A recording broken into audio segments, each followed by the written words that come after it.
Hello, everyone, and welcome to Chapter 7, Fundamental Auditing. So Chapter 7, we're going to go through internal controls over financial reporting, and then we're also going to go through, this chapter also talks about fraud. So we're going to talk about fraud and the auditor's responsibility around fraud. So when looking at internal control, so internal control is the process designed, implemented, and maintained by management to provide reasonable assurance about the reliability of financial statements, effectiveness and efficiency of the operations, and compliance with laws and regulations. So basically, management has responsibility around creating and implementing and maintaining internal controls. So internal controls of the company should prevent and detect misstatements in the financial statements. They should also provide, the day-to-day effectiveness and efficiency of their operations and compliance with laws and regulations. So all companies need to have internal controls in place to make sure that all policies, laws, regulations are being followed by everyone, that the financial reporting is reliable with no material misstatements, and that everything is operating efficiently and effectively. Our job as auditors is to assess the internal control that the company has put in place and develop our control risks from there. So we have to look at all the controls that the management has put in place and see if they do enough to prevent and detect the misstatements, or are there gaps? Is there some stuff missing? And then we'll do our control risk assessment from there. So there's 5 components of the internal control. The first one is control environment, then the risk assessment process, the information system relevant to financial reporting and communication, control activities, and monitoring of controls. So companies have to have all these 5 components in order to have an internal control system in place. So let's look at each one. And again, like I said, auditors have to evaluate the internal controls. So auditors are evaluating each one of those 5 components to determine what type of control risk there is. So the first one is the control environment. This is more of like a big picture. It's just basically what are management's attitudes, structure, the effective communication of control, objectives, what's like the supervision kind of like. So one of the first things that auditors will look at is the tone at the top. So what is the tone at the top? So the people that are managing the company, how are they perceived by the employees? Are they really aggressive and saying, oh, you better make sure that fourth quarter results are really good? And that might make employees manipulate the numbers to satisfy the management. Or so what type of tone at the top is there? Because that kind of usually tells you how this business is kind of going to be run. We'll look at the board of directors. Is there an audit committee? So basically an audit committee is like an additional level between the auditor and the board of directors. So you have a board of directors, but in between you might also have an audit committee that oversees the audit. So the audit committee are part of the organization, part of the company, and they, as auditors, we would report to the audit committee. So we would tell everything to the audit committee, and then the audit committee can report to the board of directors. So if there is an audit committee, the control environment is better than if there isn't. We're going to look at management's philosophy and operating style. What's the organizational structure? What's the method of assigning authority and responsibility? Does everybody just get access to the financial statements to be able to adjust anything? Or is there only certain people that are assigned authority? What is management's monitoring method? So is there an internal auditor? So we talked about internal auditors in chapter 1. So if the company has an internal auditor who is looking at all the processes and looking at the financial statements and everything, then they probably they'll have a better control environment, and we could probably reduce our control risk because there is somebody else overseeing everything. Okay, so what are the policies and practices? Is there any external influences that might create like a bad tone at the top, or that might create pressure? What is the control environment for information systems? Is it computerized systems? Like, what's the IT like? Are you are people doing like paper financial statements or on Excel, or is it actually a more sophisticated computer system that's going to impact whether there's going to be errors in the financial statements or not? The next one is risk assessment. The risk assessment process is how management identifies risks related to financial statements. So management has to evaluate the likelihood of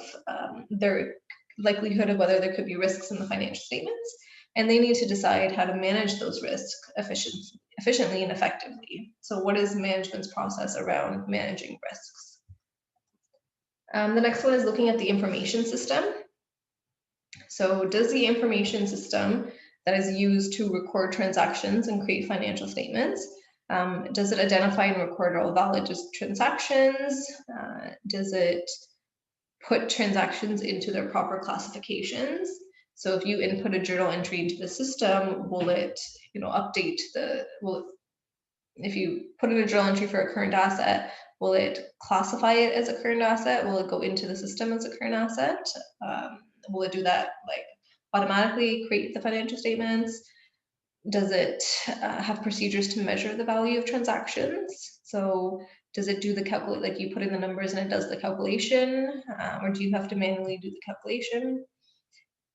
Does it determine the time period which transactions should be reported?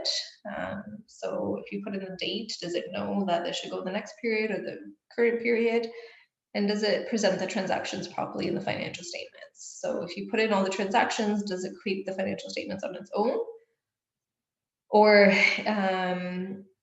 does the company use it, like if the company uses Excel, for example, it's not going to create financial statements on their own. You have to create it and do it manually.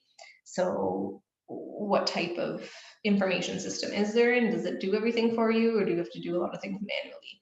The more things that have to be done manually, the more prone to errors there are. And then management has to develop control activities, which are policies and procedures that ensure achievement of the company's goals, including the financial reporting. Okay, so all these different controls that management has to have. Okay, so there should be policies and procedures. There's two different controls, general controls that are relevant to the audit, including like what type of performance reviews are there, how do you make sure nobody manipulates that, and then application controls, including checking on accuracy, completeness, authorization of transaction processing.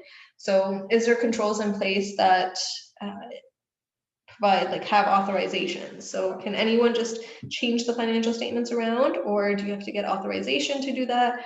Is there somebody reviewing the changes, or can a bookkeeper just make changes and nobody reviews it? So there's lots of different controls that a company can put in place. We talked about segregation of duties. Is there controls around like passwords? So when employees log into their computer, is it password protected? Do they have to put in a username and password to get in, or can anyone just get in? Or what's the strength of these passwords? So that's part of having all those policies and procedures. What are the HR policies and procedures? Can they just hire anyone off the street? Do they need to do a background check? So having a background check is a control activity to make sure like the efficiency and effectiveness of operations. And so there's a lot of different, like, what are the day-to-day control activities put in place to make sure the business runs smoothly is the control activities. And the last thing that management needs to do is monitor these controls. Okay, so you don't just put these controls in place and have all these policies and procedures. Like, you don't just have a HR policy saying there has to be a background check, but then never checking whether the HR is actually getting a background check done, right? So you have to put these policies and procedures in place, and then you have to monitor them to make sure that they are operating as intended. So it may include like doing a review of reconciliations. So if one of the procedures is make sure there's a bank reconciliation every month, maybe management does a review of the bank reconciliation every month. Having internal audit evaluations, so the internal audit department can go and evaluate whether these controls are operating. The legal department can evaluate whether there is compliance with the rules and regulations. And then controls are always modified as required to accommodate changes in the business conditions. So definitely because of COVID, for example, because of COVID and everybody working from home, like if your company changed to work from home, they had to modify a bunch of controls in order to accommodate those changes.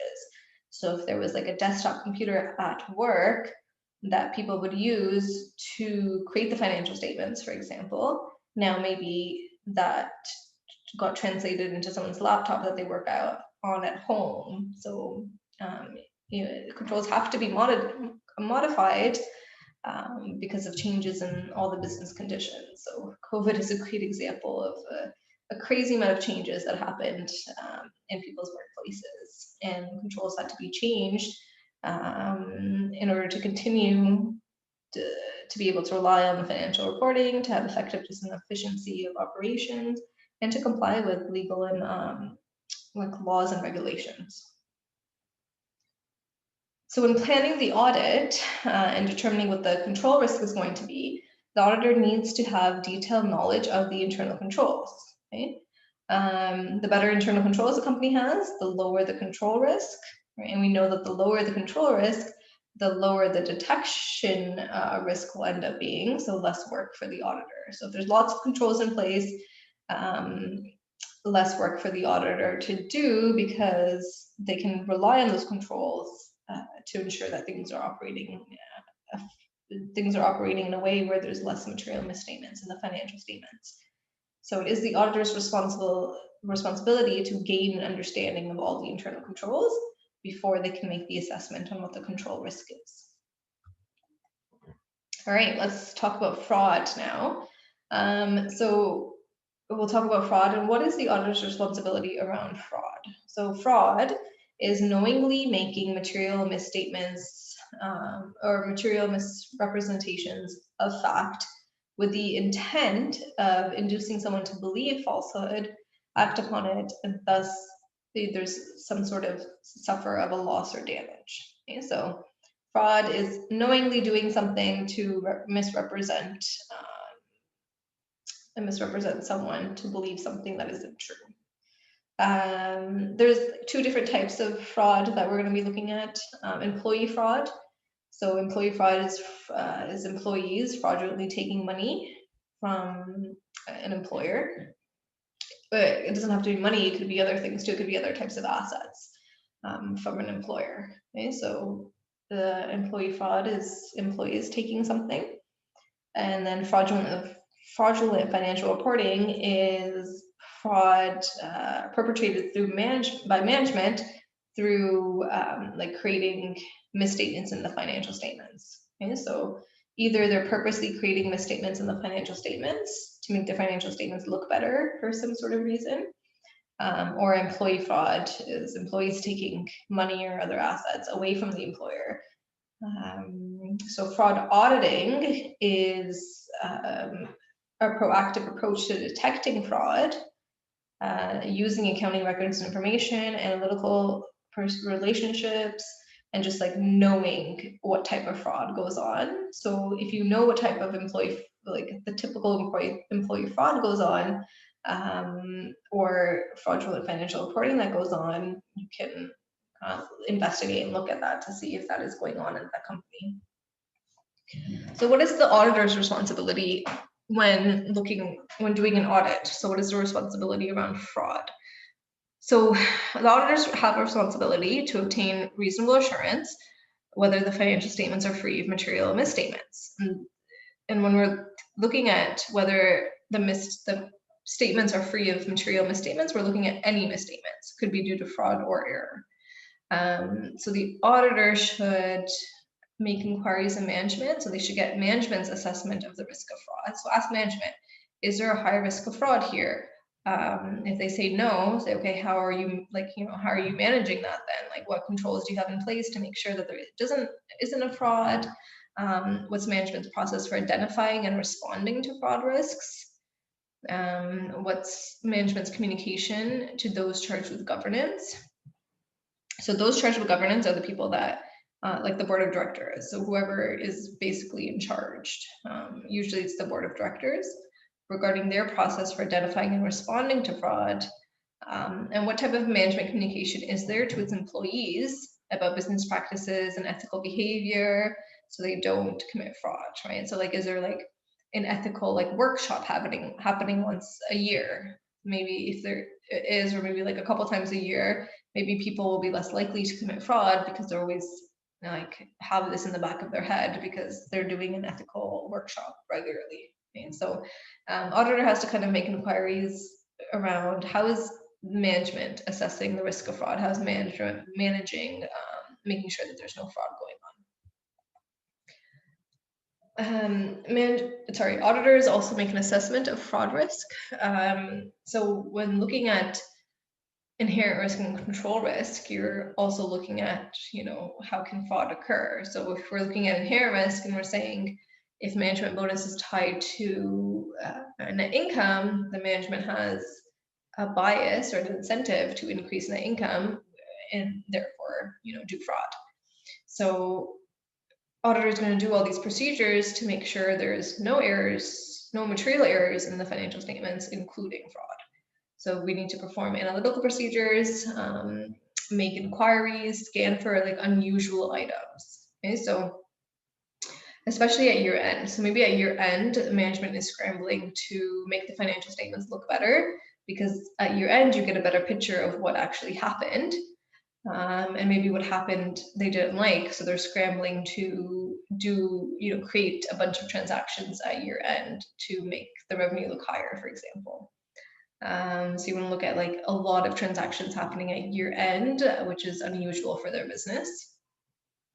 Or look at things that, like for example, like a retail store usually has items that are not like, you don't usually buy something at a retail store for $100. It's usually like 99, 97. They're usually like odd numbers, like with like cents at the end, right? So usually you don't buy something for just $50. You usually buy something for $49.99. So if you look at unusual transactions that are like whole numbers, that's going to be pretty off for like a retail company. So you need to look at like what type of industry they're in and search for unusual entries. So like search the general ledger for any unusual entries that there could be. The audit team should have brainstorming sessions to identify and share information on fraud risk factors during the audit. So like as a team come together and determine like how could fraud occur? Why would fraud occur? What are the incentives? And identify biases in management accounting estimates. So fraud can occur in the accounting estimates because that's very subjective. So management can say, my allowance for doubtful accounts, it should be like 20% when maybe it should just be 5%. So you want to look at the accounting estimates that are being done and look at the reasonability of them. So if there's any illegal acts going on by the auditees, like non-compliance with laws and regulations, not all illegal acts are going to have an impact on the financial statements, but if during the audit you find out that the company is doing something illegal, you would need to disclose that. It probably is difficult to detect this because obviously if a company is doing some sort of fraud or illegal activities, they probably try to conceal them. But auditors need to understand the business and the laws and regulations that a company has to comply with so that they could determine if there is a non-compliance with laws and regulations. Okay, so they have to keep an eye out on anything that illegal is happening, but that's not their like number one job. So it's not an auditor's number one job to determine if the company is adhering to their own laws and regulations. But if they see something, like they always have to keep an eye out. So if they see something, they need to disclose it. Accounting estimates and fair value. So I talked about this a little bit. So in accounting estimates are one of the things that could be easily manipulated by management because it's so objective. There's not really like, it's not like you can look at the IFRS and ASPE and see what accounting estimate you have to make.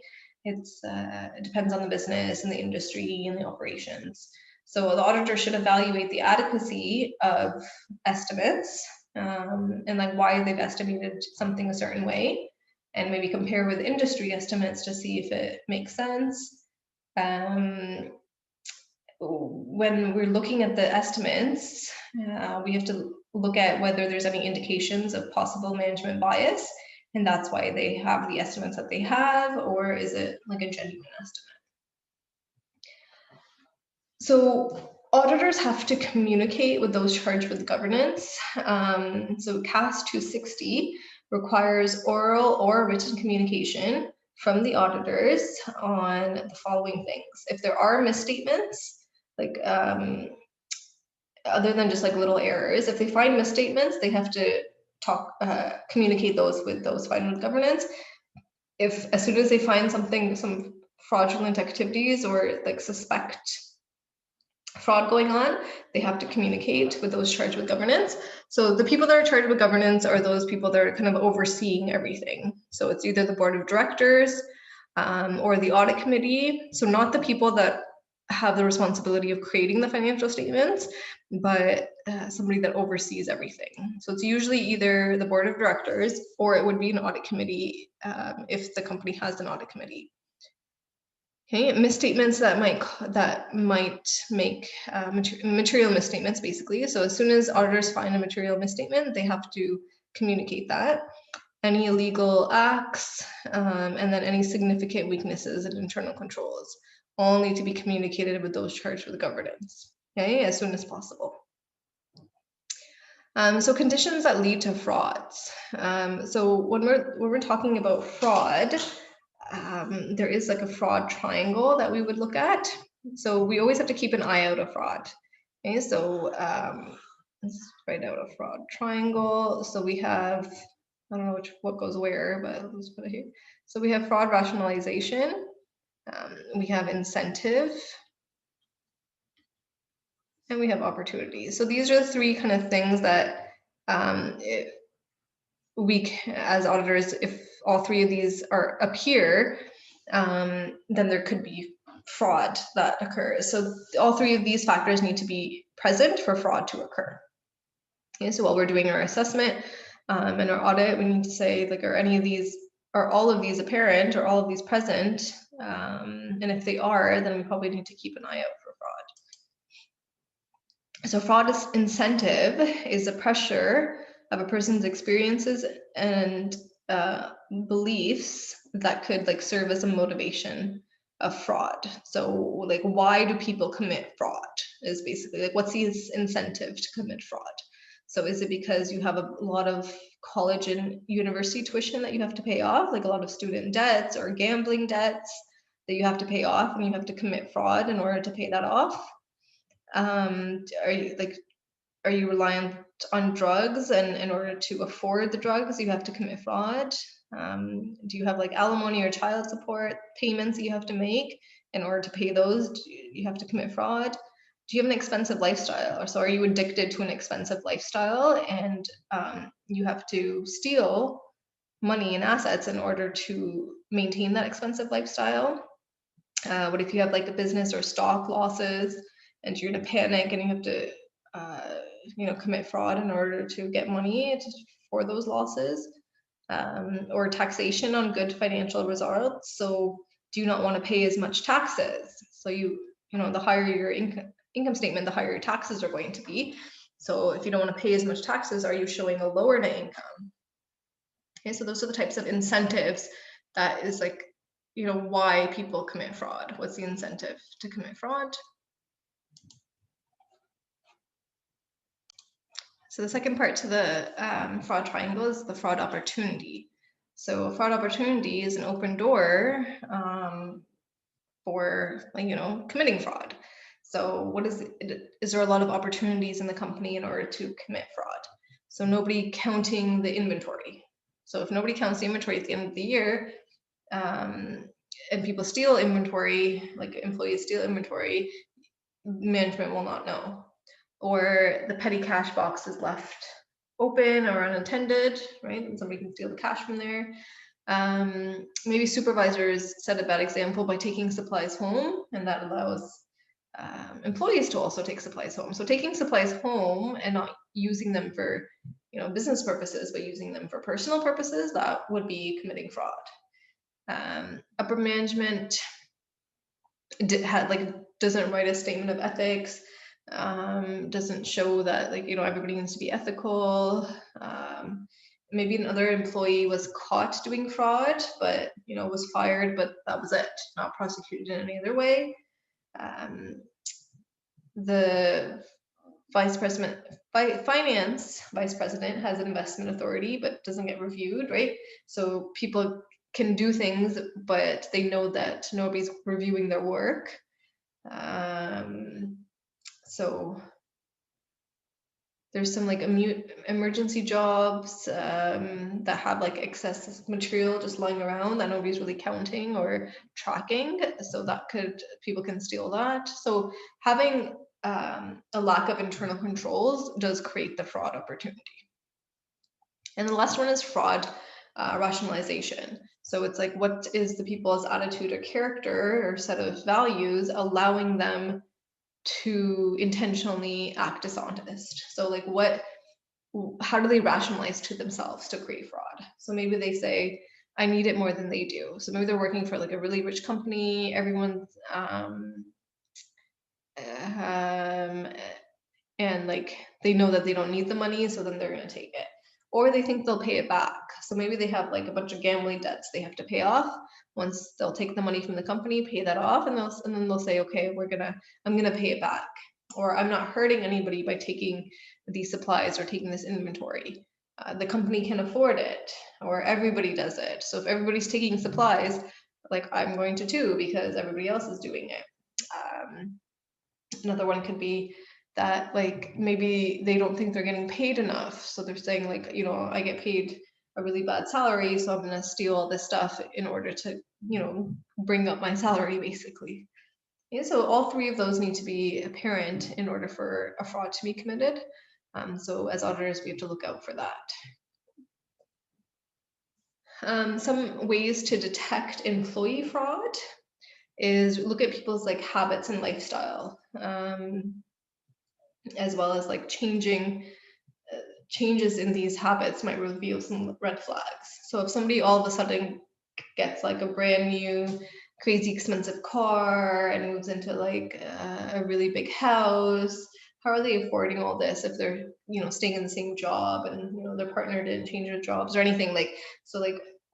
If you're looking at people's lifestyle and it's suddenly changing, they're buying a lot more expensive things, that could be a red flag of how are they affording this. And then fraudsters frequently exhibit characters of being defensive, argumentative, blame shifting, agitation. They can't make eye contact, they're irritable, maybe excessive sweating, right? So if you're talking to just an employee, as an auditor, asking them questions and everything, they might do all this, and you might want to think about, okay, why are they doing this? Are they hiding something? Auditors need to notice any exceptions, such as what if transactions that are done at odd times of the day, month, or season? So, basically a bunch of transactions happening on a Saturday when that people don't come to work on Saturday. Or, if you have a company that, for example, an ice cream store, in the summertime, you would assume that in the summertime, they make a lot more of their money than in the wintertime. So if that's opposite, then that's something that auditors need to look at. Why are you making more money in the winter than in the summer? Too many transactions or too few of them. So if you look at the past, kind of how many transactions happened in the past versus now, in the wrong branch location. So why is there a transaction happening in a different branch when it shouldn't be? Are the amounts too high, too low, too consistent, or too inconsistent? So are the transactions exactly the same as last year, or are they just like totally way off from last year? And you have to look at things like what's happening in the industry, what's happening in the world. Like because of COVID, a lot of like restaurants, for example, because of COVID, you were gonna notice, like you should notice a decrease in revenues in the months that there's a lockdown.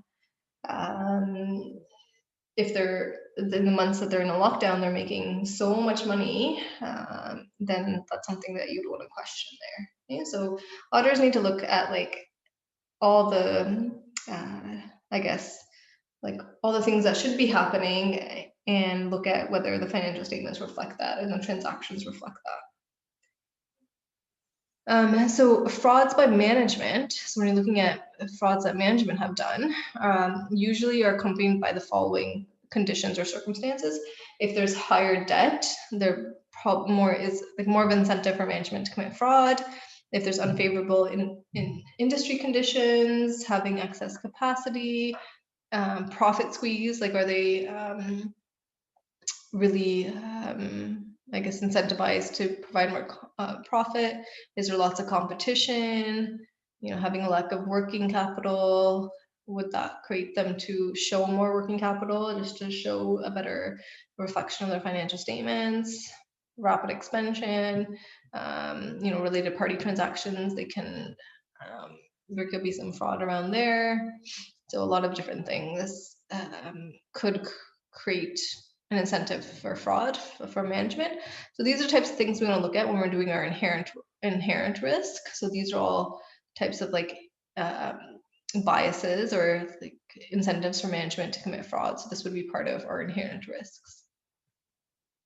So detecting fraud, companies usually have financial statements that are materially misstated by overstating. Usually it's overstating revenue and assets and understating expenses and liabilities, or giving disclosures that are misleading or like missing important information. So usually, especially with like public companies, they're usually, you know, trying to show better revenues and assets, less expenses and liabilities. Yeah, so you just want to watch out for that when you're doing your audit procedures. You're probably doing more audit procedures around revenue and assets on like existence, making sure what they reported exists. And then for expenses and liabilities, you're looking more at completeness, making sure they're not missing any liabilities or expenses. One thing management can use for manipulating the financial statements is making a lot of false journal entries at year end. So that's something you want to look at, like what journal entries are around year end, like the last month, because that's when they probably are scrambling to make their revenues and assets look better. When a client may make illegal acts causing the financial statements to be misleaded or have material misstatements by doing like there could be unauthorized transactions. If there's a government investigation going on, maybe they're hiding something. If they have to like, if there's a bunch of payments to consultants or for like some unspecified services, like what are they getting those for? Is there a lot of sales commissions on agency fees, like unusual amounts? So that could be fraud. Is there unusually large payments? Why aren't they filing, like if they haven't filed their taxes in the last few years or paid any of their duties and fees, that might be something that, because they're just trying to like hide something, or any unexplained payments to some like government officials. So these are the types of things you want to look out for. All right, so that was the end of chapter 7. Thank you for listening and take care.